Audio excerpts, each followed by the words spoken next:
Chris Wood is a Red. Welcome to Forest Fan TV.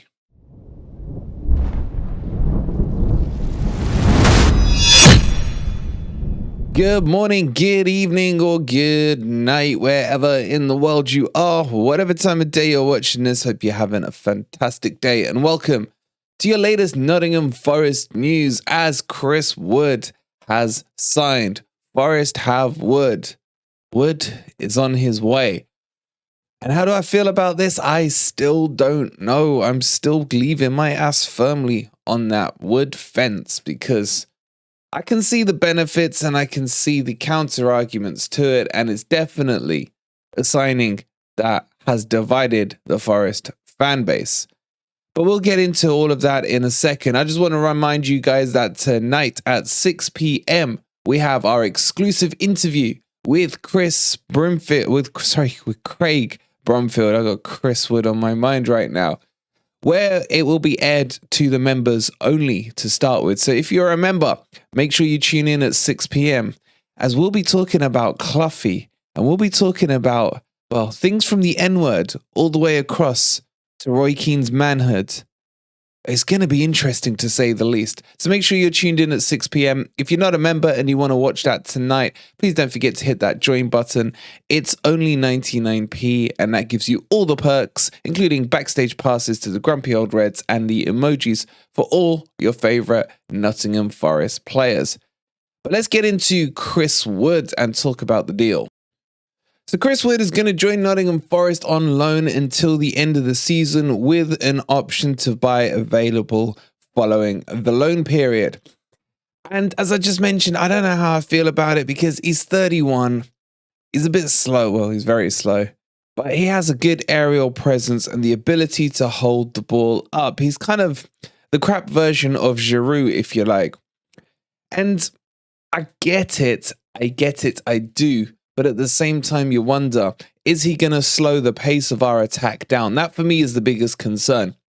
We've got lightning speed up front with the likes of Jono, MG Dub, Dennis when we use him. Players like that, even Awoniyi when he's fit. But this is the other problem, is that Awoniyi is now out for a couple of months, as we told you yesterday. And what is going on with the medical staff? Anytime a player gets injured, it seems to extend before they get closer to being fit. I mean, look at Niakate. Look at Omar Richards. Even Hendo. Hendo's extension on his injury is getting higher and higher. So this is what worries me about bringing Chris Wood in, is the pace and the attack will definitely slow down. But potentially, let me be contradictory here, could he speed it up by holding the ball up to allow those players in the transition from defense to attack to be able to get, out onto the wing, get down there quicker, etc. I don't know, man. I don't know. I want your guys' opinion on this. But we have put some polls out, and the polls are very, very differing. We put one on our community page. If you haven't voted already, go to the community tab and hit the link. So I want to know what you guys think. And the options were quite simple. Do you want Chris Wood at Nottingham Forest? One answer was hell no, which got 29% of the vote. Yes, he's exactly what we need, got 25% of the vote. But funnily enough, I'm on the fence, was 46% of the vote. So a lot of people, I think, are in the same ilk as me, where they're just not sure how this one will fit in. So that was on the YouTube vote. However, on the Twitter vote, and if you're not following us on that, it's at official FFTV. The vote was very different. Hell no was only 10%. Yes, he's what we need was 45, 46-ish%. And I'm on the fence was 44%. So if you have a look and combine the two, on the fence seems to be the popular opinion on this one, as I think people are kind of scratching their heads. The deciding factor for me has been our Newcastle mates, our Newcastle fans, like Spacebar, shout out to Spacebar, and loads of others have messaged saying that he's crap. They're just not. There's been no reaction from the Newcastle fans about, we really want Chris Wood, keep him. You know how the Palmeiras fans have been with Danilo, with Scarpina, and all that. With Chris Wood, it's like, thank you for taking him. And that's the thing that worries me. So if you're a Newcastle fan, get your comments in down below. I'm interested to, and just be blunt and honest with us, man. We know what we're signing, but how is he for you? And this is the guy, when they brought him in, kind of came in at the same stage. Well, in fact, they were in a worse position than Forest were, and did turn their season round slightly and scored some key goals. But I just don't know. I've got such mixed emotions about this one.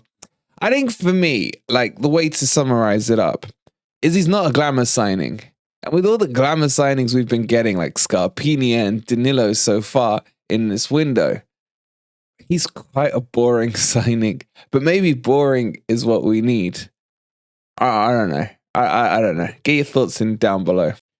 So let me give you some brief stats on the Woodmeister, just to kind of whet your appetite onto what we're getting. So overall, he's played 189 games in the Premier League, scored 54 goals. He's won 64 games and he's lost 74. But if we just break that down, if you look at this season, he's made 18 appearances. Newcastle, scoring 2 goals. 9 of those games were wins, and he's lost 1. But it's the season before where he had his impact in the 21-22 season. He played 34 games for them, scored 5 goals. It's not a huge return. It's not a huge return. You know, you have to go back to the 2021 season where he played 33 games, scored 12 goals in that as well, and, you know, had 3 assists, I think it was. So overall, his powers are diminishing. He is coming to the twilight of his career. You always find that players with a bit less pace don't seem to last as long as the pacier players, apart from Giroud, who just at the moment seems evergreen. But he's not a huge assister of the game either. I mean, overall, I think he's had, from his 189 games, he's had about 7 assists. Look, we will do a full breakdown video. I'll get the high press team on this, and maybe we'll do some comparisons with other players on him. But overall, he's a solid player, but I just think he's a bit boring. I don't know. But do we need boring? Too much Brazilian flair at the moment in my veins and in my blood maybe has got me thinking, you know, we're too samba. But that's the breaking news. The Woodmeister is a red. I really want to know how you guys feel on this, because my ass is still on that fence. Don't forget to like the video if you haven't already. Subscribe to the channel if you are new here and enjoying the content. And if you want to see the interview tonight with Craig Brimfield and get your questions in on the community post to him, we got some crazy conversations happening with him. Make sure you're in at 6 p.m. tonight. I'm looking forward to it. We'll keep you posted on the rest of the news as the day progresses. Thank you so much for watching, and come on, you Reds.